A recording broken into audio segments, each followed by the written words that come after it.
El grito de los altavoces del centro comercial resonó como un trueno en mis oídos. Atención. Se ha detectado un intento de secuestro. Mantengan la calma. Mi corazón latía con fuerza contra mis costillas, mientras dos guardias de seguridad me sujetaban por los brazos, sus dedos hundiéndose en mi piel como garras de hierro. Y entonces, en medio del tumulto, la voz infantil de Mateo rompió el aire. Mamá. No me sueltes, mamá Natalia. Todo ocurrió en un parpadeo, pero para mí, fue como si el mundo se detuviera.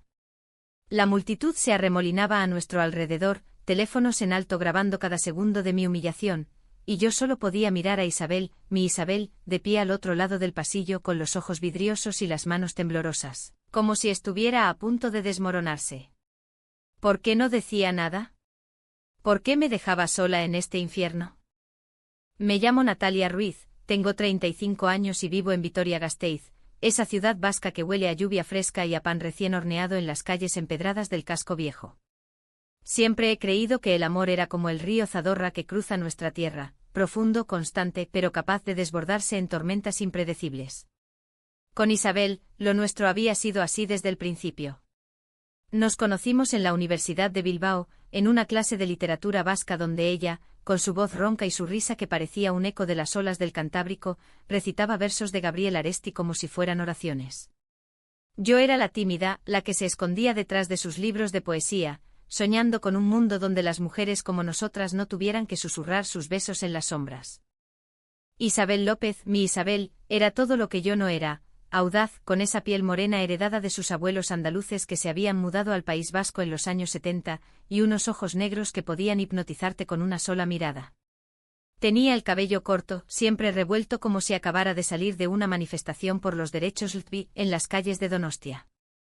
Nos enamoramos en una noche de San Fermín en Pamplona, no en las corridas de toros, eso nunca fue lo nuestro, sino en una fiesta clandestina en un sótano, donde bailamos al ritmo de chalaparta hasta que el amanecer nos encontró exhaustas y entrelazadas en un colchón improvisado. Eres mi hogar, Nati, me dijo entonces, y yo le creí. Con cada fibra de mi ser. Años después, en nuestra pequeña casa en las afueras de Vitoria, con vistas al monte Gorbea que se tiñe de púrpura al atardecer, decidimos que queríamos más. Queríamos una familia. En España el matrimonio igualitario era una realidad desde 2005, pero la maternidad. Eso era un laberinto de trámites, miradas sesgadas y burocracia que nos hacía sentir como intrusas en nuestra propia tierra. Optamos por la adopción, un proceso que nos unió aún más en las noches de insomnio, revisando expedientes y soñando con el día en que un niño nos llamara a madre. Mateo llegó a nuestras vidas como un rayo de sol en un día de niebla, 5 años, ojos grandes y curiosos, con rizos oscuros que se enredaban en mis dedos cuando le peinaba el cabello por las mañanas. Su historia era la de tantos niños en el sistema, padres biológicos perdidos en las garras de la adicción, un orfanato en Madrid que lo había cedido a regañadientes. Pero para nosotras era perfecto. Somos su familia ahora, le dije a Isabel la primera noche que lo acunamos entre las dos, y ella asintió con lágrimas en los ojos, besando su frente diminuta. Sin embargo, el amor, como el vino chacoli de nuestra región, puede volverse agrio si no se cuida. Empezaron los pequeños roces. Isabel trabajaba como periodista en un medio local, cubriendo temas de derechos humanos y movimientos feministas, lo que la mantenía fuera hasta altas horas. Yo, maestra de primaria en un colegio público, llegaba a casa con las manos manchadas de pintura y el corazón lleno de las risas de mis alumnos. Mateo se adaptaba bien, pero había noches en que despertaba gritando, llamando por una madre que no éramos nosotras. SHH amor, estamos aquí, le susurraba Isabel, pero yo notaba la tensión en su voz, como si cada llanto fuera un recordatorio de algo que ella guardaba en lo más profundo. La primera grieta real apareció 6 meses después de la adopción. Fue en una cena familiar en casa de mis padres, en esa vieja casa de piedra en La Guardia, donde el aire huele a viñedos y a recuerdos de la guerra civil que mi abuelo aún contaba en susurros. Isabel y yo habíamos discutido esa mañana por tonterías. Ella quería ir a una manifestación en Bilbao contra la violencia de género, yo insistía en que Mateo necesitaba estabilidad. No soy una madre a tiempo parcial, le espeté, y ella se marchó dando un portazo. En la cena, mi madre, con su delantal floreado y su acento vasco puro, nos miró con esa sabiduría campesina y dijo: el amor no es solo pasión, hijas. Es elegir quedarte cuando duele. Isabel sonrió, pero sus ojos estaban lejos, perdidos en algún lugar que yo no podía alcanzar. Esa noche, mientras Mateo dormía en la habitación de invitados rodeado de juguetes que mi padre le había comprado, un chistu de madera y un pelota de fútbol con los colores de la Real Sociedad, Isabel y yo nos sentamos en el porche, bajo un cielo estrellado que parecía infinito. Perdóname, Nati, murmuró tomando mi mano. Es que... a veces siento que no soy suficiente para él. Para vosotros. Le besé los nudillos, saboreando el salitre de su piel. Eres todo, Isa. Siempre lo serás. Hicimos el amor allí mismo en silencio, con el viento susurrando secretos entre los viñedos, y por un momento, el mundo fue perfecto de nuevo. Pero la perfección es frágil, como el cristal de La Rioja. Un mes después encontré el sobre en el cajón de su escritorio, cartas amarillentas con membrete de un hospital en Sevilla. No las abrí al principio, respetaba su privacidad como siempre. Pero la curiosidad, esa serpiente que se enrosca en el estómago, me ganó. Eran informes médicos, de hace 7 años. Isabel había estado embarazada. De un hombre. Un tal Javier, cuyo nombre aparecía garabateado en los márgenes con tinta roja, como una maldición. El bebé había nacido prematuro, y no sobrevivió. Aborto espontáneo, decía el diagnóstico, pero entre líneas, leí el dolor, paciente en duelo severo. Recomendado terapia. ¿Por qué no me lo había dicho? ¿Por qué cargar sola con ese fantasma? La confrontación fue en la cocina, con el olor a sopa de verduras que había preparado para la cena flotando en el aire. Mateo jugaba en el salón con sus bloques de construcción, ajeno al terremoto que se avecinaba. Isa, ¿qué es esto?, le pregunté extendiendo las cartas como si fueran veneno. Su rostro palideció, y por primera vez vi miedo en sus ojos. Nati, por favor. No es lo que piensas. Pero yo ya pensaba lo peor. ¿Me has mentido todo este tiempo? ¿Sobre tu pasado, sobre por qué querías tanto a Mateo? ¿Es porque te recuerda a él? ¿A ese hijo que perdiste con un hombre? Las palabras salieron como balas, y ella se derrumbó en una silla, cubriéndose el rostro con las manos. No fue así. Javier era un error. Un novio de la universidad antes de ti. Lo perdí, y juré no volver a mirar atrás. Pero tú eres mi salvación, Nati. No quería que esto nos envenenara. Lloramos juntas esa noche y prometimos empezar de nuevo. Terapia de pareja en Vitoria, con una psicóloga que hablaba euskera y castellano con la misma fluidez que el viento del norte. Mateo nos unía, con sus dibujos torpes de 3 figuras cogidas de la mano bajo un arco iris. Pero el secreto había plantado una semilla de duda en mí, una que crecía en silencio, regada por las ausencias de Isabel en las manifestaciones, por las llamadas que contestaba en susurros cuando creía que yo no oía. El día del desastre era un sábado de otoño en Vitoria-Gasteiz. El centro comercial Abastos estaba abarrotado, familias comprando para la cena de Todos los Santos, el aire cargado de aromas a churros y a castañas asadas de los puestos ambulantes. Isabel había tenido una entrevista matutina en el periódico, algo sobre el impacto de la crisis económica en las mujeres migrantes. Ve con Mateo al centro, compra algo bonito para la cena, me dijo al salir, besándome en la frente como si fuéramos las madres perfectas de un anuncio navideño. Yo, tonta, obedecí. Tomé la mano de Mateo y nos adentramos en el bullicio, riendo mientras él señalaba los escaparates con juguetes iluminados por luces LED. Estábamos en la zona de ropa infantil, probando un jersey de lana roja que le quedaba como un guante cuando todo se torció. Mateo se soltó de mi mano para perseguir un globo que flotaba entre la gente y en un instante desapareció entre las piernas de la multitud.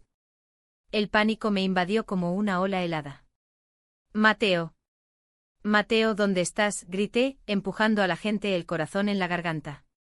Lo busqué durante minutos que parecieron horas, hasta que lo vi, acurrucado junto a una fuente decorativa, con los ojos asustados pero ilesos. Corrí hacia él, lo abracé con fuerza, inhalando su olor a champú de manzana. Mamá, tenía miedo, sollozó contra mi pecho.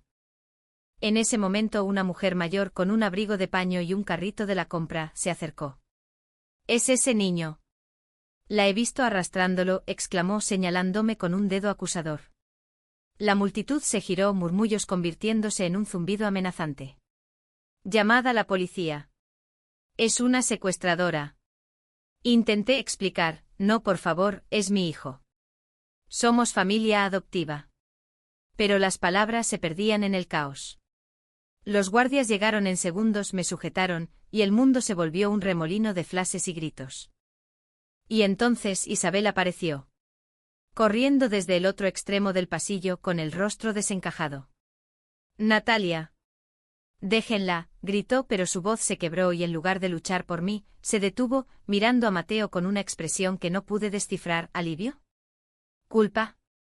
El niño, aún en mis brazos, la vio y extendió una manita temblorosa. Mamá Isa. Dile que soy suyo. Pero ella no se movió. La multitud jadeó y yo sentí que el suelo se abría bajo mis pies. ¿Por qué no me defendía? ¿Qué secreto ocultaba ahora? Los guardias me arrastraron hacia la oficina de seguridad, un cuartucho estrecho al fondo del centro comercial, con paredes de yeso desconchado y un olor a café rancio que se pegaba a la garganta. Mateo se aferraba a mi pierna, sollozando, su carita roja e hinchada por las lágrimas. No me separen de mamá, repetía, y cada palabra era un cuchillo en mi alma. La mujer que me había acusado, la llamaré la bruja, porque en ese momento lo parecía, nos seguía, farfullando sobre ladronas de niños, y el fin de semana familiar arruinado. La policía llegó poco después, 2 agentes uniformados, uno con bigote espeso y el otro con ojos cansados de turnos eternos, que me miraron como si ya estuviera condenada. Documentos, por favor, dijo el del bigote mientras el otro tomaba notas en una libreta raída. Saqué mi DNI y el expediente de adopción de la mochila, las manos temblándome tanto que casi lo dejo caer. Miren, es legal. Mateo es nuestro hijo desde hace 8 meses. Pregunten a Isabel, mi pareja. Ella está aquí. El agente hojeó los papeles con escepticismo, murmurando algo sobre verificaciones. Afuera, a través de la puerta entreabierta, veía a la multitud aún reunida, como buitres alrededor de una carroña. Alguien había subido el vídeo a las redes, podía oír el pitido de las notificaciones en los móviles. Isabel finalmente entró, empujada por un guardia. Su cabello estaba desordenado, la blusa arrugada como si hubiera corrido una maratona emocional. Se arrodilló junto a Mateo abrazándolo con una ternura que me dolió ver, porque en ese instante sentí que yo era la extraña. SHH mi amor, todo está bien, le susurró en euskera, esa lengua suave que usábamos para arrullarlo en las noches de tormenta. Luego levantó la vista hacia mí, y en sus ojos vi un torbellino, amor, terror, y algo más oscuro, como una sombra que se negaba a disiparse. Nati, lo siento tanto. No sé cómo ha pasado esto. El interrogatorio fue un calvario. La bruja insistió en su versión, me había visto arrastrando al niño, contra su voluntad, hacia la salida de emergencias. Estaba aterrorizado. Lloraba por su verdadera madre, exclamó, y un jadeo colectivo recorrió la habitación. ¿Verdadera madre? Esas palabras me golpearon como un puñetazo en el estómago. Miré a Isabel, esperando que saltara en mi defensa, que gritara la verdad al mundo. En cambio, dudó. Solo un segundo, pero fue suficiente para que la duda se instalara en mí como un veneno lento. ¿Qué pasa, Isa? Diles. Diles que somos familia. Ella tragó saliva, y cuando habló su voz fue un hilo frágil. Sí, es nuestra hija. Quiero decir, hijo. Adoptado. Todo está en regla. Pero el agente del bigote frunció el ceño. Señora López, ¿usted es la madre biológica? Silencio. Un silencio que duró una eternidad, roto solo por el tic-tac de un reloj barato en la pared. Isabel negó con la cabeza, pero sus ojos se llenaron de lágrimas no derramadas. No, pero lo amo como si lo fuera. La bruja soltó una risita sardónica. Ahí está. La prueba. Esta mujer lo está secuestrando para su agenda. La palabra agenda la escupió con veneno, y supe que se refería a nosotras, a nuestro amor, a esa anomalía que algunos en Vitoria aún susurraban a nuestras espaldas. Me soltaron tras una hora de verificaciones telefónicas con los servicios sociales, pero el daño estaba hecho. Salimos del centro comercial bajo una llovizna fina, típica de noviembre en el País Vasco, que empapaba nuestras ropas y nuestras almas. Mateo caminaba entre nosotras, cogiendo una mano de cada una, pero el lazo se sentía frágil, como un puente de cuerda sobre un abismo. En el coche, un viejo Seat Ibiza que habíamos comprado de segunda mano, nadie habló.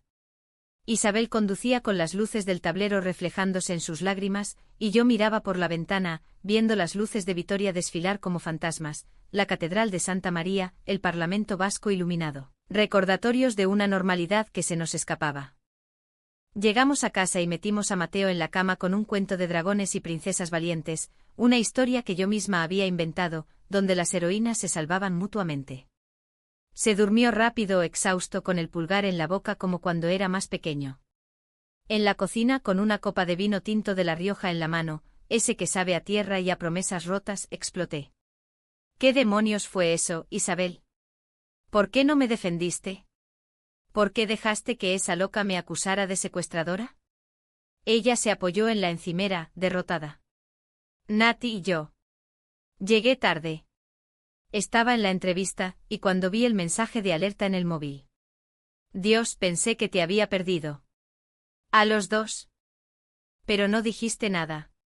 Te quedaste ahí como si dudaras. Las palabras me quemaban la lengua. Ella se acercó intentando tomarme las manos, pero yo me aparté. No dudo de ti, amor. Nunca. Es que... el pasado. Ese maldito pasado que te conté. Cuando perdí al bebé juré que nunca más. Pero Mateo me recuerda tanto a él, a lo que pude haber sido. Y hoy, al verte con él en brazos, acusada. Sentí que el mundo me castigaba de nuevo. Lágrimas rodaron por sus mejillas, y por un instante quise abrazarla, borrar el dolor con mis besos. Pero la rabia era más fuerte. Tu pasado no es excusa para abandonarme. ¿Y si nos hubieran separado? ¿Y si Mateo hubiera creído que soy una extraña? Esa noche dormimos en camas separadas por primera vez en años.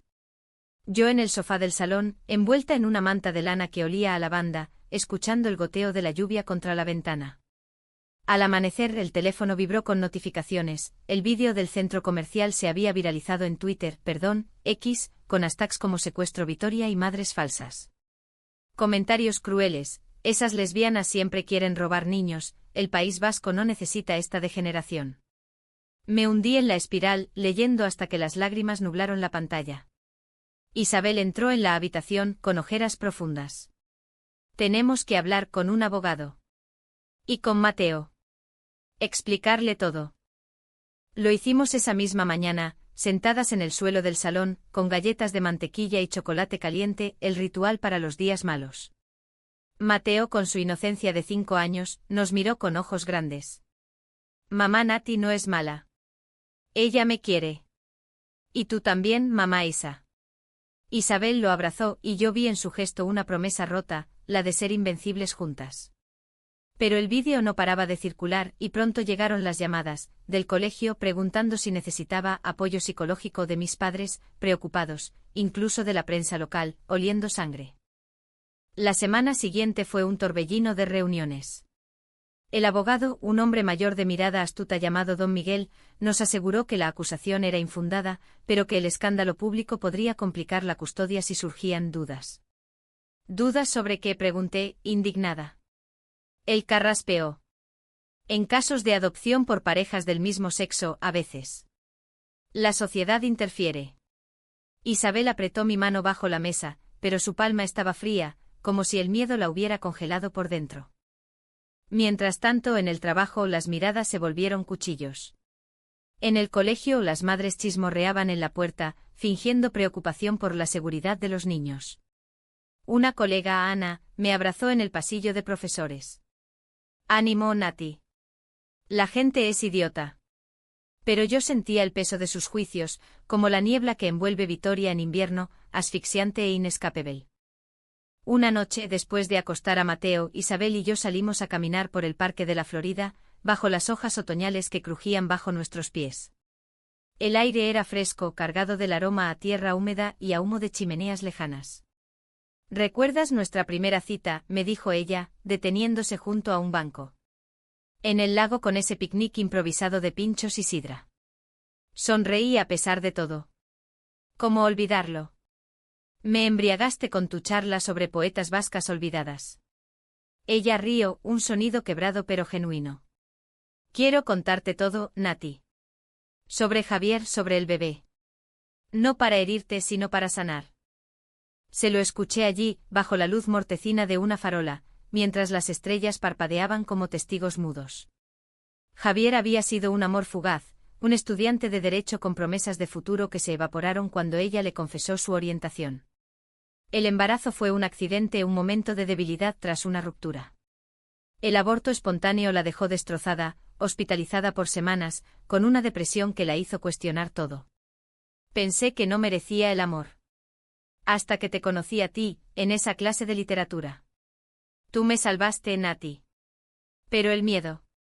El miedo a perderlo todo de nuevo me paraliza. La abracé entonces sintiendo su corazón latir contra el mío, y por un momento el mundo se redujo a nosotras dos. No me perderás. Pero tenemos que ser honestas, Isa. Por Mateo. Por nosotras. Juramos reconstruir, paso a paso, como las pintoras vascas que restauran murales antiguos en las paredes de Guernica. Pero el destino, caprichoso como el clima en el Cantábrico, tenía otros planes. 2 días después, recibí una llamada anónima. Una voz distorsionada, masculina: sé tu secreto, Natalia Ruiz. Isabel no es quien dice ser. Pregúntale por el niño de Sevilla. Colgué temblando, pero la semilla de la paranoia ya estaba plantada. ¿Quién era? ¿La bruja del centro comercial? ¿Alguien del pasado de Isabel? Esa noche, mientras ella dormía, rebusqué en su teléfono, un acto que me avergüenza ahora, y encontré mensajes borrados, fragmentos de conversaciones con un número desconocido. No le digas nada. Por el bien del niño. El pánico me consumió. ¿Mateo no era solo adoptado? ¿Había algo más? La traición se enroscaba en mi pecho como una víbora, y juré descubrir la verdad, aunque eso significara rompernos. La llamada anónima me perseguía como un espectro en las nieblas matutinas de Vitoria. Cada vez que cerraba los ojos, oía esa voz rasposa: el niño de Sevilla. ¿Qué diablo significaba? Isabel parecía la misma de siempre, preparando el almuerzo de Mateo con tortillas de patata y ensalada de pimientos, besándome en la nuca mientras lavaba los platos, susurrando te quiero como un mantre. Pero yo ya no podía confiar ciegamente. El vídeo del centro comercial había perdido fuelle en las redes, gracias a una campaña de apoyo de colectivos bilocales que lo rebautizaron como Amor Verdadero, pero el daño en mi alma era irreparable. Decidí investigar en silencio como una detective de esas novelas policíacas que Isabel devoraba en las tardes de lluvia. Empecé por lo obvio, una búsqueda en Google sobre Javier Sevilla adopción. Nada. Luego, más profundo, foros de adopciones en España, registros públicos de orfanatos en Andalucía. Encontré un artículo antiguo de un periódico sevillano sobre un escándalo en un centro de menores, niños separados de familias por errores administrativos, padres biológicos reclamando derechos años después. Mi estómago se revolvió. ¿Y si Mateo? No podía preguntarle directamente a Isabel, la confrontaría, y ella mentiría por protección como siempre. En cambio, contacté a don Miguel, nuestro abogado, bajo el pretexto de actualizar papeles. En su despacho, un antro lleno de legajos amarillentos y diplomas enmarcados, le conté lo esencial. Hay rumores sobre el origen de Mateo. ¿Podemos verificar si hay reclamaciones pendientes? Él ajustó sus gafas frunciendo el ceño. La adopción fue limpia, señora Ruiz. Pero en estos casos, a veces surgen fantasmas. Déjeme indagar.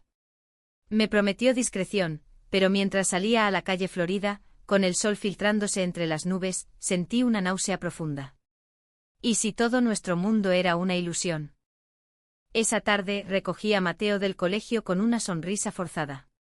Él corrió hacia mí con su mochila de dinosaurios rebotando en la espalda. Mamá Nati. Hoy dibujé nuestra familia en la clase de arte. Me mostró el papel, 3 figuras con vestidos, Isabel y yo con faldas largas, él con un trajecito, cogidas de la mano bajo un sol sonriente. Somos felices, ¿verdad? Lo abracé fuerte inhalando su inocencia. Siempre mi sol. Pero en el fondo, la duda me carcomía, le estaba robando su verdadera historia. La ruptura con Isabel se gestó en las pequeñas cosas.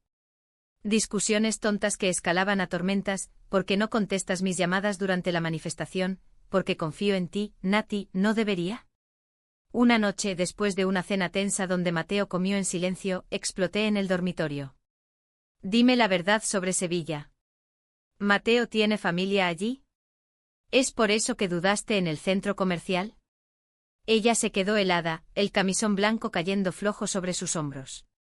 ¿Qué? Nati, ¿de dónde sacas eso? Le mostré la llamada grabada, había sido lo bastante lista para pulsar el botón de grabación. Su rostro se descompuso. Dios. Es él. Javier. Me ha estado contactando desde que se enteró del vídeo. Dice que sabe algo sobre Mateo. El mundo se tambaleó.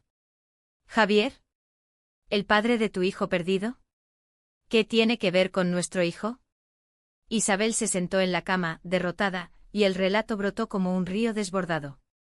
Javier, tras años de silencio, había reaparecido en su vida profesional, un abogado en un bufete de Bilbao que cubría casos de derechos infantiles. Al ver el vídeo viral, la reconoció, y a ella. Me llamó diciendo que Mateo se parece a su sobrino, un niño que perdió en un accidente hace años. Pero no es eso. Es su forma de vengarse, Nati. Por dejarlo, por elegirte a ti. Lágrimas surcaban su rostro. Le dije que parara, que borrara los mensajes. Pero él insiste en que hay un secreto en el expediente de adopción. Algo sobre la madre biológica de Mateo, una mujer de Sevilla que firmó los papeles bajo coacción. Mi mente giraba como un torbellino. Coacción. Y no me lo dijiste. Isabel, esto podría destruirnos. Ella se levantó suplicante. Tenía miedo. Miedo de que pensaras que te oculto más como con el bebé. Pero te juro que investigué, es una trampa. Javier quiere dinero, o atención, o solo herirme. Nos abrazamos entonces, pero era un abrazo de espinas, lleno de recelos no resueltos. Esa noche, mientras Mateo soñaba en su habitación con pósters de montañas vascas, yo velé el sueño, planeando mi próximo movimiento. Al día siguiente, con Don Miguel, descubrimos la verdad parcial. La madre biológica de Mateo era una joven de Sevilla, adicta a las drogas, que había cedido los derechos en un momento de crisis. Pero Javier había representado a la familia extendida en un intento fallido de custodia. Está amargado, explicó el abogado. Podría fabricar dudas, pero no tiene base legal. Aliviada, llamé a Isabel desde la calle, bajo el campanario de la iglesia de San Miguel. Es una mentira, amor. Podemos pelearlo. Su voz al teléfono era un bálsamo, ven a casa. Te necesito. Pero el alto trago llegó esa misma tarde. Regresé temprano con un ramo de margaritas del mercado, sus flores favoritas, símbolo de pureza en nuestra cultura. La casa estaba en silencio, demasiado. Subí las escaleras y la encontré en el dormitorio, al teléfono, voz baja y urgente. Sí, Javier, lo sé. Pero si se lo digo a Natalia, todo se derrumbará. Por favor, dame tiempo. Colgó al oírme, pero era tarde. El ramo cayó de mis manos, pétalos esparciéndose como sangre inocente sobre la alfombra. ¿Cuánto tiempo, Isabel? ¿Cuánto me has estado mintiendo? Ella palideció. Nati, no es lo que. Pero yo ya corría escaleras abajo, el corazón hecho trizas. Salí a la calle bajo la lluvia que ahora caía con furia, como si el cielo llorara por nosotras. Caminé sin rumbo por el bulevar, pasando por las tiendas cerradas y los cafés vacíos, hasta llegar al río. Me senté en la orilla, empapada, recordando nuestras promesas. ¿Cómo habíamos llegado a esto? La traición no era solo de Javier, era de nosotras, de los secretos que nos devoraban. Horas después Isabel me encontró allí, con Mateo a su lado, envuelto en un abrigo demasiado grande. Mamá Nati, ¿por qué lloras? Es por el monstruo del teléfono. Su inocencia me rompió. Isabel se arrodilló a mi lado, empapándose. Escúchame. Javier me chantajea. Dice que si no le pago, irá a la prensa con pruebas falsas de que la adopción fue irregular. Quiere 10.000 euros, Nati. Por su silencio. La miré incrédula. ¿Y por qué no me lo dijiste antes? Porque te perdería. Pensé que podía manejarlo sola, como siempre. La furia me invadió, mezclada con un amor enfermo que no podía extinguirse. Somos un equipo, Isabel. ¿O eso también era mentira? Discutimos allí, en la orilla del Zadorra, con el agua rugiendo como testigo. Mateo lloraba, tapándose los oídos. Mami. No peleéis. Esa imagen, nuestro hijo aterrorizado por nuestro veneno, fue el punto de quiebre. Vete, le dije a Isabel, voz ronca. Hasta que resuelvas esto. No puedo verte ahora. Ella se marchó con Mateo esa noche a casa de su hermana en Bilbao. Yo me quedé sola en nuestra cama, oliendo a su perfume, planeando la venganza. Llamé a don Miguel de madrugada, demándelo todo.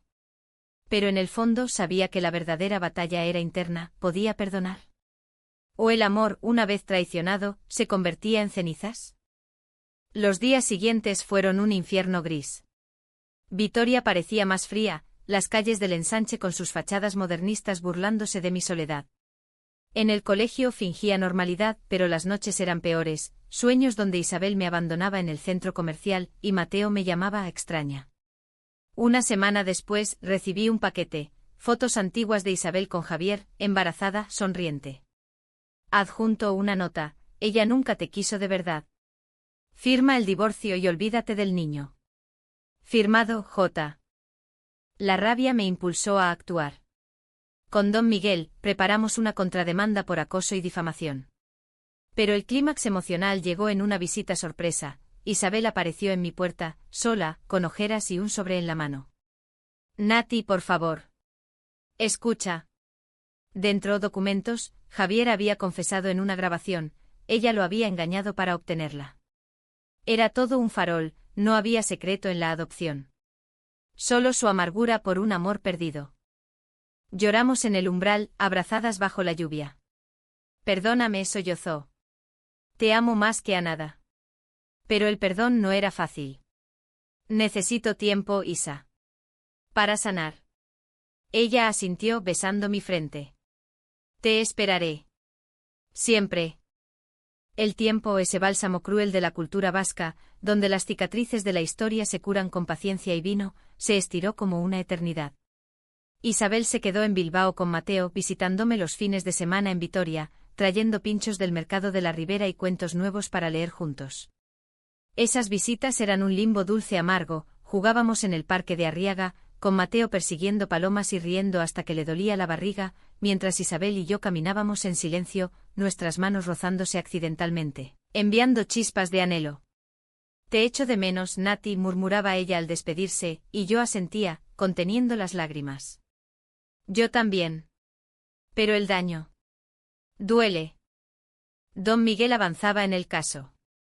Javier fue interrogado por la policía, su chantaje se desmoronó como un castillo de naipes bajo el viento del norte.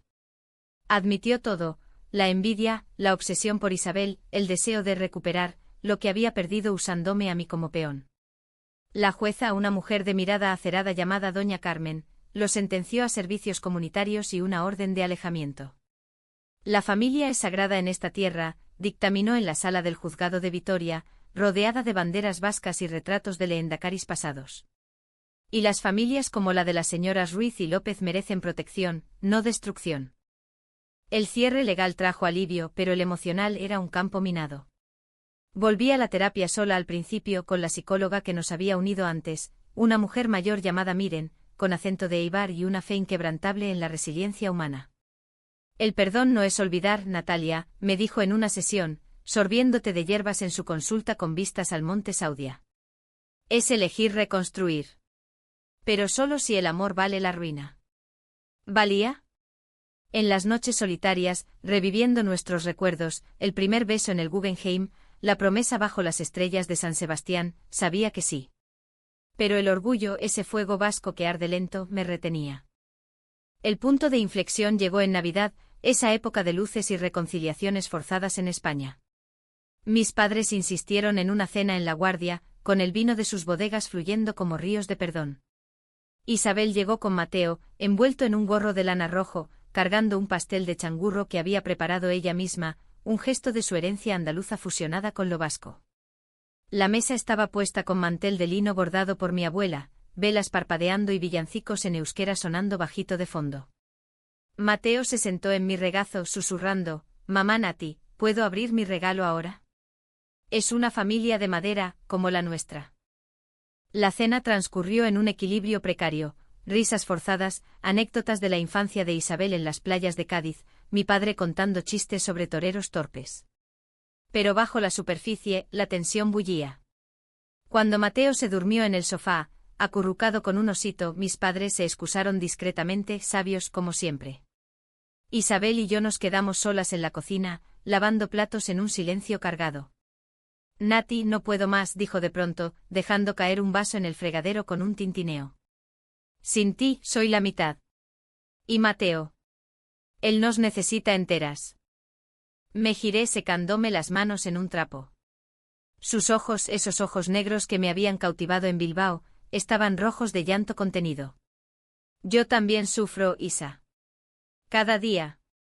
Pensar que me ocultaste, que dejaste que el mundo me juzgara. Me rompió. Ella se acercó vacilante y por primera vez en meses, me permitió tomarla en brazos. Lo sé. Fui cobarde. Pero juro por la Virgen de Begoña, por todo lo que es sagrado en esta tierra, que nunca más. Seré transparente como el cristal de los vitrales de la catedral. Nos besamos entonces no con la pasión de juventud, sino con la profundidad de las sobrevivientes, labios salados por lágrimas, manos temblorosas tejiendo promesas. Te perdono, murmuré contra su cuello. Pero reconstruyamos. Paso a paso. Ella asintió, sollozando. Sí. Juntas. El año nuevo nos encontró de vuelta en casa, en Vitoria-Gasteiz, con Mateo correteando por el salón al ritmo de Aurrescu bailados en la tele. La adopción se fortaleció con una revisión judicial que nos declaró madres plenas, sin sombras. Javier desapareció de nuestras vidas, un fantasma exiliado a los márgenes. ¿Y nosotras? Florecimos de nuevo. Isabel dejó el periodismo de riesgo por un puesto en una ONG local, enfocada en familias LGTBI. Yo incorporé historias de diversidad en mis clases, inspirada por nuestro viaje. Mateo creció, llamándonos mamás con orgullo, dibujando nuestras aventuras en cuadernos que llenaban de color nuestra casa. Años después, en un atardecer de verano en la playa de Zarauz, con el Cantábrico rugiendo a nuestros pies, recordamos aquel día en el centro comercial como el nadir de nuestra odisea. Fuiste mi heroína entonces, le dije a Isabel, entrelazando nuestros dedos en la arena cálida. Ella sonrió con arrugas de risa en las comisuras. No, tú lo fuiste. Llamándome mamá frente a todos, salvaste nuestro mundo. Mateo, ahora un niño de 10 años con piernas largas y sueños de surf, corrió hacia nosotras, salpicándonos con agua marina. Venid, mamás. La ola es perfecta. Corrimos juntas riendo, empapadas de mar y de vida. Porque en el País Vasco, donde las montañas resisten tormentas y los ríos tallan valles eternos, el amor verdadero no se rompe, se forja, se dobla, y emerge más fuerte.